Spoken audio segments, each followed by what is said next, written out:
네, 뉴스 신세계. 오늘은 시사인 김동인 기자와 함께합니다. 어서 오세요. 네, 안녕하십니까, 김동인입니다. 예, 속보 먼저 간단하게 좀 짚어볼까요? 중국이요. 서해 구조물 일부를 이동하기 시작했다고요. 네, 그렇습니다. 중국 측의 발표가 오늘 있었습니다. 예. 중국 외교부 대변인 정리의 브리핑에서 이제 거자쿤 대변인이 이렇게 설명을 예. 했는데요. 서해 구조물이 일부의 이동 작업을 시작했다라고 밝혔습니다. 그동안 중국은 이 서해에 있는 이 구조물 자체가 예. 민간 기업이 설치한 것이다라고 주장을 해왔고요. 예. 그러면서 이 현재 그 해당 기업이 관리 플랫폼을 이동하고 있고 예. 관련된 작업을 진행하고 있다. 이는 기업이 자체적인 경영 발전 발표에 따라서 자율적으로 조정한 것이다라고 설명을 했습니다. 예. 그런데 물론 이게 외교적인 측면에서 선택한 결과일 가능성이 좀 높은 예. 상황이죠. 예. 지난 7일에 이미 이재명 대통령이 언급을 한 적이 있는데요. 이 서해 구조물과 관련해서 일부 예. 시설 철수 의사를 중국 측이 밝혔다고 언급을 한 적이 있습니다. 예. 자, 그런데 오늘 아침에는요. 네. 미국 트럼프 대통령의 변덕 때문에 네. 또 한번 시끄러웠는데요. 저도 예. 아침에 정말 깜짝 놀랐습니다. 예, 뭐 주식도 출렁했고요. 아침 한때는. 네, 예. 그렇습니다. 발표 자체가 좀 자극적이긴 예. 했습니다. 결과적으로는 이게 상당히 복잡한 사안이긴 예. 한데 이 첫 발표 자체는 이제 그 소셜 미디어인 예. 트루스 소셜에서 이 도널드 트럼프 미국 대통령 일방적인 발표가 예. 있었습니다. 이 상호 관세 그리고 자동차의 관세를 우리가 합의한 건 15%인데 이걸 다시 25%로 인상하겠다라는 발표가 있었습니다. 그럼 그 배경에 대해서도 아무래도 논란이 있을 수밖에 없는데요. 우선 발표 내용만 간단하게 살펴보면요. 예. 트럼프 대통령이 직접적으로 이렇게 표현을 합니다. 한국 국회가 한미 간의 무역 합의 이행에 필요한 법적 절차를 진행하지 않고 있다라고 지적을 하면서 한국산 제품에 대한 관세를 무역 합의 이전 수준으로 다시 돌리겠다라는 글을 한국 시간으로 오늘 아침에 올린 겁니다. 예. 기존 25%로 다시 인상하겠다는 내용이 담겨 있는데 여기는 이제 인상 시점이라든가 혹은 추가적인 설명은 없었습니다. 그러면 언급된 내용에만 좀 집중할 수밖에 없는데요.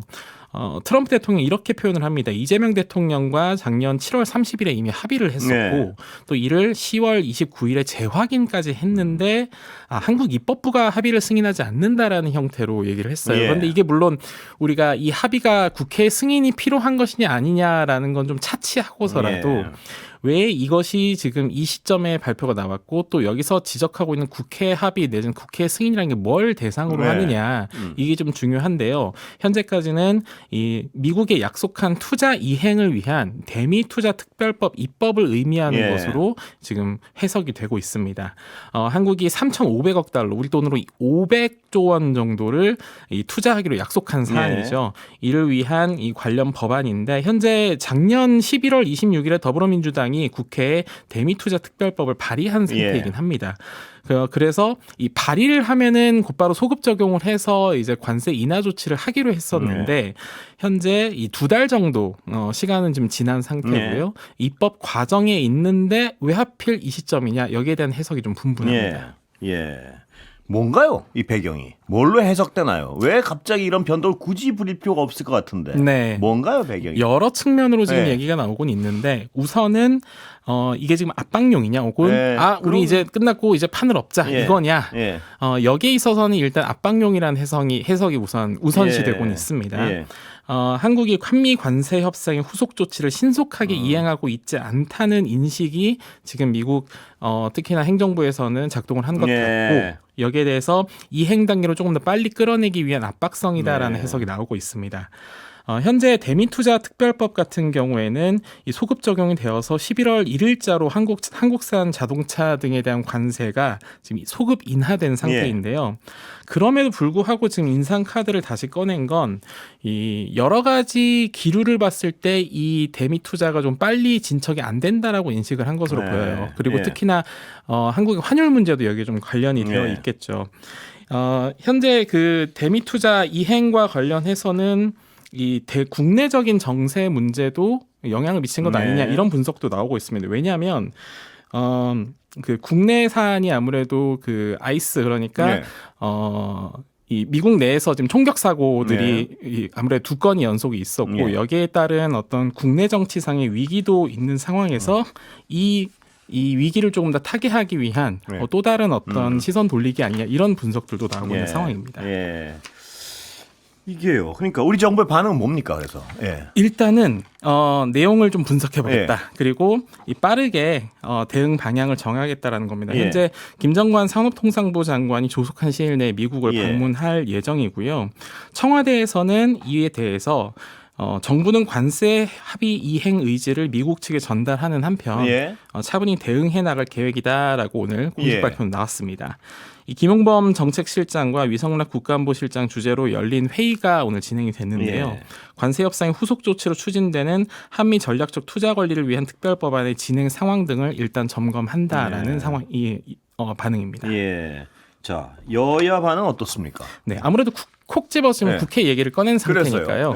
그러면 그동안 이 특별법이 국회에서 어떻게 진행되느냐가 중요한데 현재 야당인 국민의힘 같은 경우에는 국회 비준 동의가 있어야 된다. 그러니까 이 양해각서 체결에 대해서 국회 비준 동의가 필요하고 그 다음이 특별법 입법이다라고 주장을 해왔습니다. 반면 더불어민주당 같은 경우는 국내법인 특별법을 통과시키는 것만으로도 충분하다라는 입장을 보여왔었죠. 이 같은 입장은 오늘도 좀 반복이 되고 있습니다. 이 국민의힘은 송원석 원내대표가 이렇게 얘기를 했습니다. 이재명 대통령과 정부는 국회의 비준이 필요한 중대한 통상 합의를 체결해 놓고 비준 절차를 외면해왔다라고 이 비난의 수위를 높이는 상태고요. 3,500억 달러의 재정적 부담을 국민에게 떠넘기는 것은 문제가 있다라는 입장을 여전히 고수하고 있습니다. 하지만 여당 같은 경우에는 여전히 그 MOU 이행을 위한 이 대미 투자 특별법을 발의했고 이걸 처리하면 국내법적인 절차는 마무리된다. 이런 입장을 보이고 있습니다. 오늘 당정 간의 협의도 좀 있었습니다. 이 정부는 대미 투자 특별법을 2월까지 상정해서 좀 통과시켜달라 이렇게 요청을 했다고 합니다. 이게 3,500억 달러 재정적 부담 크죠. 그런데 이게 다른 대안이 있나 좀 야당에 좀 묻고 싶어요. 이게 다른 나라의 협상 결과 비교해 가지고 우리가 결코 더한 건 아니었지 않습니까? 그러면 그렇습니다. 대안을 가지고 있나 과연 야당이? 현재 지금 미국에서는 특히나 그 일본이랑 비교를 많이 하지 않습니까? 일본 같은 경우에도 상당한 투자가 진행이 되고 있는데 이미 지난해 12월에 투자처를 선정하기 위한 대미 투자 협의위원회가 좀 가동된 상태이긴 합니다. 그리고 이 부분에 대해서 특히나 이제 국회 비준 부분 같은 경우에는 다른 나라들 같은 경우는 국회 비준을 뭐 그럼 다 했냐? 꼭 그런 건 아니거든요. 그러니까 이게 약간 어떻게 보면요, 야당에서 지금 어떤 발목을 잡기 위해서 하는 얘기 아닌가 하는 의심이 드는 게요.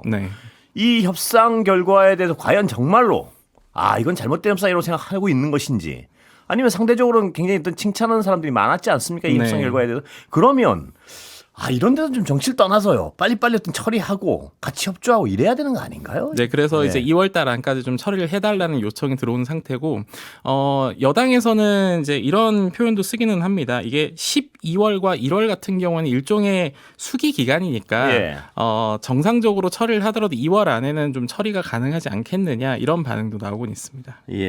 자, 미국이 특별법 외에요, 다른 후속 조치 이행도 촉구했다고요? 네, 그렇습니다. 특히나 그 플랫폼들에 대한 규제, 미국 플랫폼 기업에 대한 규제를 지금 상당히 예민하게 받아들이고 있는 상황인데요. 여기에 대한 서한을 보냈다, 이 보도가 오늘 나왔습니다.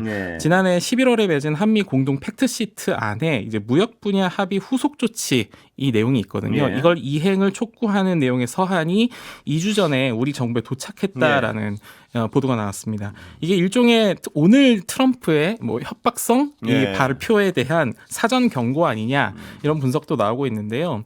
이 서한 내용을 보니까 제임스 앨러 주한 미국 대사 대리가 지난 13일에 배경원 부총리 겸 과학기술정보통신부 장관의 에게 일종의 서한을 발송했다고 하고요. 이 안에는 미국 빅테크의 국내 사업 영위를 국내 기업과 차별하지 않는다는 약속을 이행해달라, 이런 내용이 담겨 있다고 합니다. 다만 이 아무래도 이 각종 이 사안들도 있지만 이 중에서도 특히 플랫폼 규제 부분에 있어서는 이 쿠팡 문제 같은 경우에도 좀 언급이 되고 있어서 이 배경에 대해서는 조금 더 이 취재가 좀 필요해 보이는 부분이긴 합니다. 여전히 그 현재 트럼프 행정부는 자국 빅테크가 우리나라에서 망 사용료라든가 클라우드 보안 규제 등으로부터 불이익을 받고 있다는 인식을 여전히 하고 있는 것으로 보입니다. 자, 국내로 좀 와볼까요? 네. 내일 김건희 씨 선고 있죠? 맞습니다. 1심 선고가 예정되어 있습니다. 서울중앙지법이 도이치모터스 주가 조작 그리고 통일교 금품 수수 혐의 등으로 기소된 김건희 씨의 1심 선고가 예정되어 있는데요. 이걸 일단 생방송 중계는 허가를 한 상태입니다. 민중기 특별검사팀과 방송사의 중계 신청을 받아들이겠다고 오늘 밝혔는데요. 사회적 관심도 그리고 공공의 이익 등을 고려해서 이 같은 결정을 한 것으로 보입니다. 전 영부인에 대한 선고 공판 생중계 이번이 처음이긴 그렇죠. 합니다. 사상 최초죠. 그리고 3대 특검이 기소한 사건 중에서는 이 세 번째이긴 하죠. 윤석열, 한덕수 그 다음이 김건희인 셈이죠. 윤석열, 한덕수에 못지않게 하여튼 국민적 관심도가 지대한 것 같습니다. 네, 보면. 그렇습니다. 이 내일 또 다른 선고들도 좀 예정되어 있습니다. 권성도 그리고 윤영호 두 사람의 선고가 예정되어 있는데 오후 3시에는 윤영호 전 통일교 세계본부장 그리고 오후 4시에는 국민의힘 권성동 의원의 정치자금법 위반 등에 대한 사건 선고가 예정되어 있습니다. 그 김건희 씨에 대해서 특검이 구형한 게요. 네. 15년? 네, 맞습니다. 총 15년입니다. 15년형이 이제 어떻게 나뉘냐를 보면 도이치모터스 주가 조작과 또 통일교 금품 수수 혐의에 대해서는 징역 11년을 지금 구형한 상황이고요. 이 밖에 벌금 20억 원 그리고 추징금 8억 1,144만 원을 구형한 상태입니다. 이거 외에 하나가 추가되어 있는 건 뭐냐면 이 명태균 씨로부터 여론조사 결과를 받아본 혐의 이 부분에 대해서도 징역 4년과 추징금 1억 3,720만 원을 선고해달라고 요청한 상태거든요. 이걸 합쳐서 14년입니다. 현재 김건희 씨 관련 15년이요. 혐의, 맞습니다. 죄송합니다. 15년입니다. 크게 지금 두 가지인데 도이치모터스 주가 조작 사건이 일단 하나가 있고요. 그리고 이 금품 수수와 또 여론조사에 관한 부당 이득 취득 이 부분이 함께 걸려 있는데요. 현재 이것 말고도 또 다른 이제 재판들도 있습니다. 뭐 예를 들어서 국민의힘 전당대회에서 특정 후보를 당대표로 밀기 위해서 통일교인의 집단 당원 가입을 요청한 혐의가 또 있고요. 또 공직을 대가로 금품을 받은 이른바 매관매직 혐의로도 기소가 된 상태입니다. 이 김건희 씨가 몇 년을 과연 내일 선고가 될지 정말 관심이 큽니다. 자, 윤석열 전 대통령도요. 공범 혐의 재판 시작됐죠. 맞습니다. 내일 선고가 영향이 있을까 이 부분도 좀 관심 사안이거든요. 예를 들어서 한덕수 전 국무총리의 선고가 지난주에 있었는데 이건 이 선고 안에서 내란이 맞다라는 부분 때문에 사실 이후에 있을 내란 우두머리 재판에도 영향이 있을 것이다. 이런 관측이 나왔잖아요. 마찬가지로 김건희 씨 선고 과정에서도 특히나 그 명태균 불법 여론조사 부분에 대해서 어떤 선고가 내려지느냐 여기에 따라 윤석열 전 대통령이 또 다른 혐의에 대한 또 다른 기소 내용에 대한 영향도 좀 가만히 될 필요가 있어 보입니다. 지금 명태균 여론조사 수수 혐의 같은 경우에는 이 서울중앙지법 형사합의 33부에서 오늘 공판 준비 기일이 있었어요. 그러면 이 공판 준비 기일에서 확정된 게 3월 17일에 첫 공판을 잡겠다라고 했거든요. 근데 이게 이제 형사합의 33부가 이진관 부장판사입니다. 여기서 이런 언급이 나왔다고 합니다. 오늘 재판부가. 내일 김건희 씨 정치자금법 위반 등 혐의 사건 선고가 있으니 선고가 나면 저희도 관련 내용을 확인해 볼 것이다. 이렇게 직접적인 언급이 있었고요. 그러면 내일 선고가 아무래도 이후에 진행될 윤석열 전 대통령에 대한 재판에도 영향이 있을 것으로 좀 보입니다. 정말 그 세간의 소문처럼 김건희 씨는 V0였군요. 여러 가지 이 재판에 전 영부인 재판에 이렇게 국민적 관심사가 쏠릴 수밖에 없는 상황. 이게 어떻게 보면 비극인데요. 그렇습니다. 자, 공영방송 KBS 문제도 요새 좀 약간 시끄러운 것 같습니다. 맞습니다. 이건 왜 그렇습니까? 어제 특히 지금 논란이 됐었고 이게 오늘까지도 여파가 진행이 되고 있습니다. 박장범 KBS 사장이 2024년 12월 3일 이 개헌 방송을 준비했고 여기에 영향을 미쳤다라는 의혹과 정황이 계속해서 나오는데 특히나 문제되는 거는 당시에 박장범 현 사장은 내정자였죠. 일주일 정도를 앞둔 상태였죠. 개엄 전에요. 그렇습니다. 그렇다면은 취임을 안 한 상태고요. 그렇죠. 취임을 안 한 사람을 통해서 KBS의 보도 책임자에게 연락이 가해졌고 그리고 이 내용을 바탕으로 해서 실제로 개헌 방송을 준비했던 것 아니냐라는 폭로가 어제 KBS 노조에서 나온 겁니다. 그러면 이 축이 있을 것 아닙니까? 예. 누구로부터 얘기가 나왔고 그러면 그게 어떤 경로로 전달이 되었느냐라는 예. 게 지금 중요한데요. 어제 예. MBC 보도가 특히 좀 주목을 받았는데 최재혁, 예. 박장범, 최재현 이렇게 예. 연결고리가 만들어졌다라는 의혹들이 지금 제기가 예. 되고 있습니다. 예. 최재현 통합뉴스룸 국장이 결과적으로 원래 퇴근을 했었다가 예. 다시 돌아왔고 예. 그러면서 이제 방송 준비를 하면서 청와대 대통령실 상황을 좀 체크해 보라라는 예. 지시까지 나왔었다라고 밝히고 있는데요. 그 연락은 이제 박장범 당시 내정자에게서 연락이 왔었고 예. 이것은 이제 최재혁 전 비서관으로부터 박장범 당시 내정자에게 연락한 정황이 지금 포착되고 있다. 예. 이런 주장이 나오고 있는 겁니다. 예. 그렇다면은 이 부분은 그럼 수사가 안 되었냐? 예. 사실 특검에서도 그리고 경찰 수사에서도 이 부분에 대한 이제 고발은 접수가 된 상태에서 이 들여다봤었는데 무혐의 결론이 좀 난 상황이었거든요. 그런데 현재 언론 노조에서는 사안의 엄중함을 고려했을 때 경찰의 재수사는 불가피하다라고 주장을 하고 있는 상황입니다. 예. 한편 오늘 더불어민주당 소속 국회 과학기술정보방송통신위원회 위원들이 이 입장을 냈는데요. 박장범 사장의 편성 관여 의혹에 대해서 국민 앞에 진실을 밝히고 즉각 사퇴하라고 촉구를 했습니다. 그러니까 계엄이 있을 거를 미리 알지는 않았는지, 네. 뭐 이런 부분이 다 수사를 해야겠군요, 보니까. 그러니까 연락이 갔다고 하면은 이제 이런 거죠.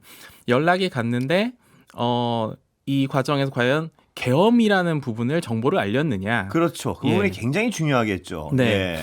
물론 연락한 건 사실이지만 뭐 계엄 사실이나 이런 것들을 서로 얘기를 나누진 않았다라는 식으로 좀 주장들도 나오고 있기 때문에 그렇겠죠. 왜냐하면 이 비상계엄이나 어떤 내란 행위로 규정된 사안에 대해서 그렇습니다. 미리 알고 있었다는 건 굉장히 어떤 심각한 문제가 되기 때문에 맞습니다. 선전선동의 어떤 역할을 했다라는 결론으로 이어질 수밖에 없기 때문이죠. 예. 그러니까 이 계엄이 있을 것이라는 사실을 알았는지 그 부분에 대한 수사가 앞뒤 전달자들 사이에 있어야겠군요. 네. 그리고 연결고리 자체만으로도 사실 논란이 되는 게 내정자 상황에서 또 편성에 영향을 미쳤다는 거죠. 맞습니다. 방송의 편성 개입 그리고 간섭을 금지하고 있는 방송법 4조 위반이다 이런 지적도 나오고 있습니다. 그거는 뭐 이미 드러난 사안 같기도 하고요. 네. 사실관계가요. 심각하군요. 예. 자, 북한 무인기 침투 사건이요. 수사 시간이 잠깐 더 가겠습니다. 네네. 예, 북한 무인기 침투 사건이요. 어떻게 진행되고 있습니까? 제작업체 관계자 소환 조사가 오늘 좀 진행이 됐습니다. 에스텔 엔지니어링의 대북 전담 이사를 자처했던 김모 씨를 지금 군경 합동조사 TF가 조사 중인데요. 이 무인기 제작자 장모 씨 그리고 대학원생 오모 씨 그리고 이 김 씨 세 사람이 지금 출국 금지 상태이거든요. 그래서 이 상황에서 이제 김모 씨에 대한 조사가 진행되면서 동시에 그 오모 씨에 대해서도 조사가 추가적으로 이어지고 있다. 이렇게 지금 밝힌 상황입니다. 특히나 오 씨 같은 경우에는 현재 최근에 정보사가 이 공작 협조자라는 사실을 정식으로 좀 인정한 상태거든요. 이 공작 담당 부대가 가짜 신문사 운영을 위해서 오 씨를 포섭했다고 설명하기도 했습니다. 이 부분에 대해서는 이제 이 조사가 끝나고 나면 실제로 이제 송치 과정에서 어떻게 결론이 나오느냐 이 수사 결과를 조금 더 지켜봐야 될 것 같습니다. 자, 국무회의 얘기 좀 해볼까요? 대통령이 국회 입법이 느려서 일을 못하겠다 뭐 이런 말씀을 한 것 같은데요. 네, 그렇습니다. 하필 좀 타이밍이 묘하긴 합니다. 왜냐하면 오늘 아침에 이제 그 트럼프 대통령이 국회 그걸 맞물려서 더 파장이 커진 것 같습니다. 보니까. 맞습니다. 그런데 그것 때문에 나온 말은 아닙니다. 이 배경을 좀 설명해드리자면요. 이재명 대통령이 오늘 이제 국무회의에서 지금 국회가 너무 느려서 일을 할 수가 없는 상태다라고 직접적으로 언급을 했습니다. 그러면서 입법 속도에 대해서 아쉬움을 드러냈는데요. 현재 정부 출범한 지가 8개월이 다 되었는데 정부의 기본적인 정책 방침에 대한 입법 조치가 현재 지금 20%밖에 안 됐다라면서 이렇게 언급을 했습니다.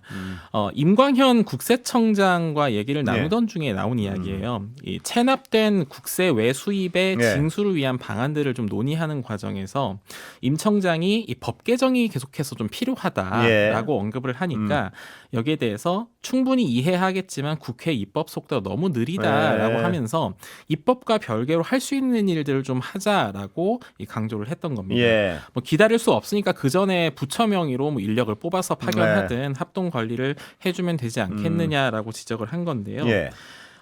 그런데 여기에 대해서 인청장 이렇게 얘기를 한 거죠. 또 그 계속해서 좀 이렇게 조치를 취하는 것보다 입법하는 게 조금 더 빠를 것 같다라고 언급을 하니까 아이 참 말을 이렇게 언급을 하면서 국회가 지금 너무 느려서 어느 세월에 될지 모른다라고 언급을 답답함이 하며 묻어 있군요. 네, 그러니까. 행정에서 스피드를 올리자라는 얘기를 지속해서 강조하고 있는데 이게 하필이면은 오늘 아침에 그렇습니다. 있었던 언급도 있었고 저도 맨 처음에 그 어떤 첫 기사를 봤을 때는 트럼프 대통령의 얘기를 한 건가? 왜냐하면 국회에서 지금 그 법이 통과되지 못하고 있으니까 그 얘기를 한 건 줄 알았습니다. 혹시라도 뭐 중의적인 표현이 아닐까 뭐 그럴 수 싶긴 있겠죠. 한데 하지만 오늘 지금 논의됐던 사안 자체만 놓고 보면 이제 체납 세금이라든가 혹은 징수 부분에 대한 어떤 속도감을 강조한 내용이다 이렇게 좀 전달해드릴 수 있을 것 같습니다. 근데 분명한 것은 아까도 말씀드렸지만요. 그것도 외교적 성과라면 성과로 평가받는 있는 사안이라면 말입니다. 좀 이렇게 여야가 어떤 경쟁할 때도 있겠지만 어떤 부분은 좀 같이 손을 잡고 정말 이런 필요한 국익에 필요한 부분은 좀 속도감이 좀 났으면 하는 바람은 정말 있습니다. 보면. 네, 그렇습니다. 아무래도 관성적으로 입법을 처리하는 과정에서 몇 개월이 걸리는데 답답합니다. 국민 입장에서 보기에도. 조금 더 빠르게 처리됐으면 하는 부분들도 있다. 좀 답답한 부분이 있습니다. 자, 이해찬 전 국무총리 시신 빈소 도착했군요. 그렇습니다. 조금 전에 이제 이재명 대통령도 빈소에 도착했다라는 소식도 들어왔는데요. 오늘 오전에 이제 고 이해찬 전 국무총리의 시신이 빈소가 있는 서울 서울대병원 장례식장에 도착했다는 소식입니다. 정청래 더불어민주당 대표가 오늘 정오부터 사실상 상주 역할을 맡아서 조문객을 맞이하고 있고요. 이 전 총리의 장례를 사회장으로 진행하기로 정부가 좀 결정했고 정부 차원의 예우를 갖추기 위해서 대통령 직속 민주평화통일자문회의 기관장을 결합하기로 했습니다. 장례는 오는 31일까지 5일장으로 진행될 예정입니다. 자, 정치권 얘기로 다시 좀 잠깐 돌아가 볼까요?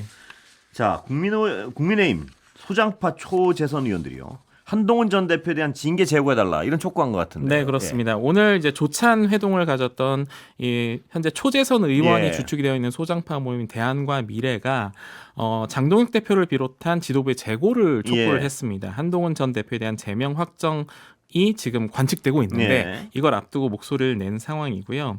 이 지방선거를 앞두고 여권에서는 통합이 논의되고 있는데 지금 우리는 이제 내부에서 좀 배제하자 이런 형태의 정치가 맞냐 이런 언급을 한 상황입니다. 그래서 징계에 대한 신중한 접근이 필요하다라고 얘기를 했습니다. 이게 이런 목소리가 나온 이유가 어제 김종혁 전 최고 징계 때문에 그렇겠죠? 그렇습니다. 어제 김종혁 전 최고위원에 대해서 국민의힘 중앙윤리위원회가 탈당 권유 처분을 내렸고 이 여파가 좀 계속되고 있습니다. 원래는 이제 당무감사위원회에선 당원권 정지 2년을 이제 권고했지만 그보다 높은 등급의 징계인데 이게 권고라고는 하지만 사실상 이 10일 이내에 탈당 신고서를 제출하지 않으면 제명 처분되는 징계거든요. 뭐 사실상 제명이죠. 그렇습니다. 그래서 이 부분에 대해서 한동훈 전 대표도 이게 나치즘이다 이렇게 강하게 반발을 하고 있는 상황입니다. 여기까지 듣겠습니다. 시사인 김동인 기자였습니다. 고생했습니다. 네, 고맙습니다.